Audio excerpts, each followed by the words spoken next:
धर्म के आधार पर आरक्षण यह असंवैधानिक है।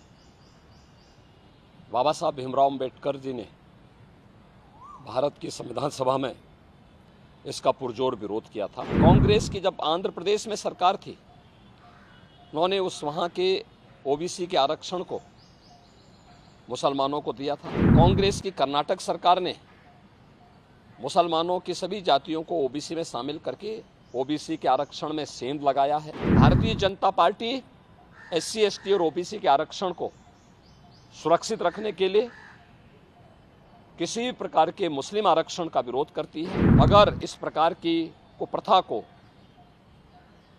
थोपने का प्रयास होगा तो देश की अखंडता के लिए एक चुनौती है। धर्म के आधार पर आरक्षण यह असंवैधानिक है। बाबा साहब भीमराव अम्बेडकर जी ने भारत की संविधान सभा में इसका पुरजोर विरोध किया था, लेकिन उस सब के बावजूद कांग्रेस और उसके सहयोगी इंडी गठबंधन से जुड़े हुए दल हैं, इन लोगों में एक होड़ सी लगी है मुस्लिम आरक्षण देने का। और कांग्रेस का इतिहास तो इस मामले में बहुत दागी रहा है। 2006 में जस्टिस रंगनाथ मिश्रा कमेटी गठित करके कांग्रेस ने ओबीसी का हिस्सा काट करके मुस्लिमों को देने का कुत्सित प्रयास किया था जब यूपीए गवर्नमेंट थी। ऐसे ही कांग्रेस ने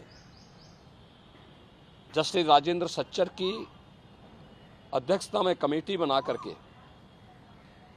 अनुसूचित जाति के आरक्षण में सेंध लगाने का प्रयास किया था। कुछ मुस्लिम जातियों को अनुसूचित जाति में शामिल करने का कुत्सित प्रयास किया था। बीजेपी और एनडीए ने उसका विरोध किया था। कांग्रेस की जब आंध्र प्रदेश में सरकार थी, उन्होंने वहाँ के ओबीसी के आरक्षण को मुसलमानों को दिया था। कांग्रेस की कर्नाटक सरकार ने मुसलमानों की सभी जातियों को ओबीसी में शामिल करके ओबीसी के आरक्षण में सेंध लगाया है।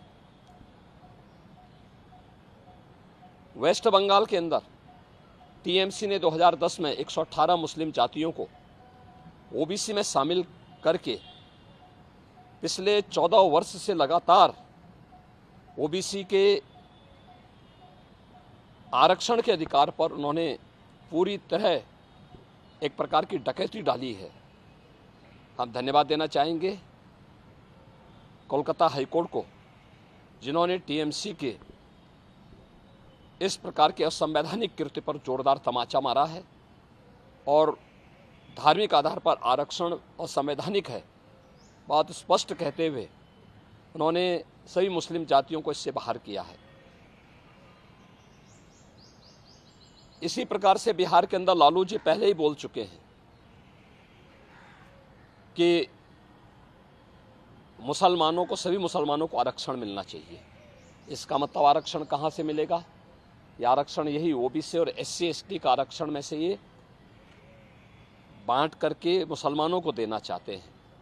और समाजवादी पार्टी तो अपने जन्मजात हिंदू विरोध, अनुसूचित जाति, जनजाति और पिछड़ी जाति के विरोध का नाम ही इन्होंने बना दिया, उसका पर्याय ही बना दिया है। चाहे वह राम जन्मभूमि का विरोध रहा हो, राम भक्तों पर गोली चलाने का रहा हो, या फिर 2012 और 2014 के अपने इलेक्शन मैनिफेस्टो में समाजवादी पार्टी ने मुस्लिमों को आरक्षण देने की वकालत की थी और यहाँ तक इन्होंने शरारत की थी कि तुष्टीकरण की हद पार करते हुए उत्तर प्रदेश के अंदर, उत्तर प्रदेश की उस समय की 20 करोड़ की आबादी की सुरक्षा के साथ खिलवाड़ करते हुए पीएससी की 54 कंपनियों को इन्होंने समाप्त किया था। और उस समय इन्होंने पीएससी की भर्ती जो निकाली थी उसमें इन्होंने प्रयास किया था कि 15% मुस्लिम आरक्षण हो। माननीय न्यायालय को हस्तक्षेप करना पड़ा था। ये जो होड़ है एक खतरनाक होड़ है।